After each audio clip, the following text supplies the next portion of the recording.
Assalamualaikum warahmatullahi wabarakatuh.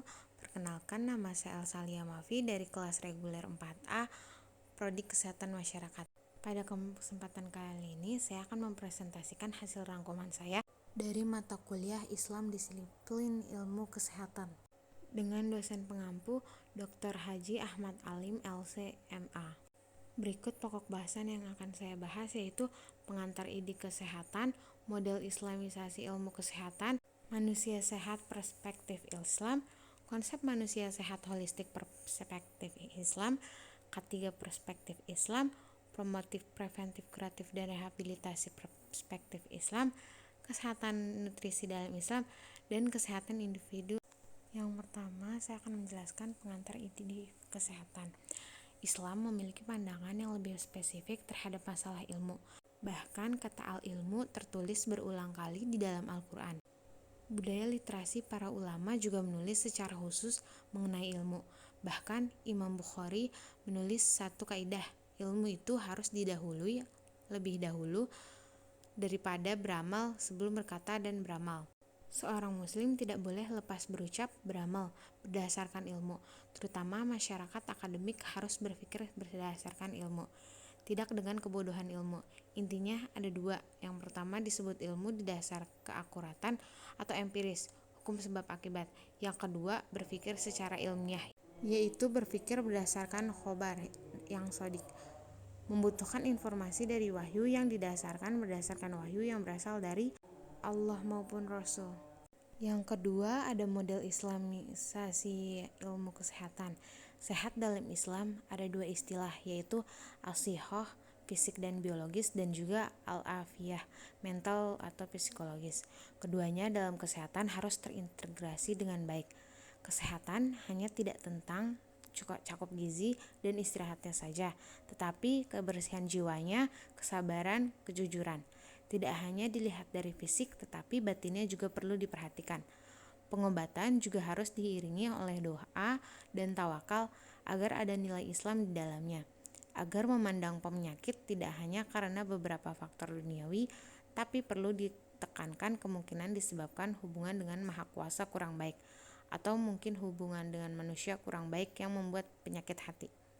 Yang ketiga, ada manusia sehat perspektif Islam. Dalam perspektif Islam, orang disebut sehat kalau jasadnya sehat dan juga rohaninya. Gangguan yang terjadi pada diri manusia yang itu akan merusak kesehatan itu juga disebabkan karena dua hal, yaitu penyakit badan dan penyakit hati. Penyakit yang ada di dalam jiwa apabila tidak diobati akan bertambah parah lebih dari penyakit badan, karena jiwa yang sehat akan patuh terhadap apa yang diperintahkan oleh Allah. Yang keempat, ada konsep manusia sehat holistik perspektif Islam. Perspektif Islam, orang disebut sehat kalau jasadnya sehat dan juga rohaninya ikut sehat. Gangguan yang terjadi pada diri manusia yang itu akan merusak kesehatan itu juga disebabkan karena dua hal, yaitu penyakit badan dan penyakit hati. Manusia memiliki kewajiban untuk menjaga kesehatan. Di saat manusia hanya mengejar kesenangan saja, maka akan terjadi krisis jiwa. Hati yang sakit disebabkan oleh jiwanya. Cara pandang yang memisahkan dunia dengan akhirat, memisahkan kehidupan dari nilai-nilai agama. Kepentingan jasadiah dan kepentingan nafsiyah tidak dapat dipisahkan. Segala dosa yang tidak diobati akan menjadikan sebuah penyakit. Hawa nafsu yang dituruti juga akan menjadikan jiwa yang sakit. Segala keinginan harus dikendalikan. Yang kelima, ada ketiga perspektif Islam. Mencegah terjadinya kecelakaan baik secara fisik maupun mental. Ketiga ini konsepnya disesuaikan oleh kaidah-kaidah syariah dalam Islam, dilihat lebih menyeluruh, mencakup 5 hal yang esensi menjadi kepentingan utama bagi keselamatan dan kesejahteraan.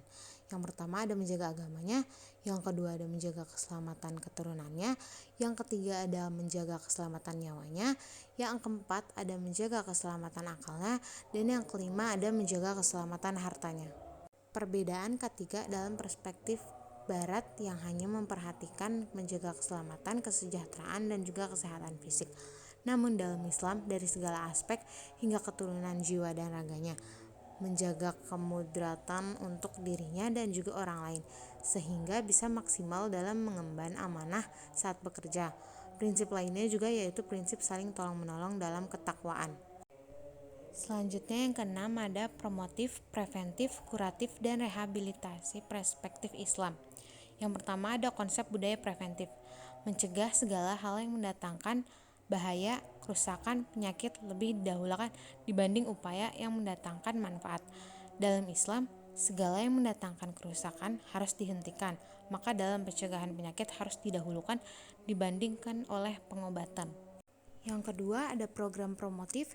Islam juga meningkatkan kesehatan dengan pendidikan. Program pendidikan untuk memberikan wawasan yang menjadikan masyarakat tidak keliru terhadap penyakitnya, karena pendidikan mengarahkan kegelapan menuju pencerahan.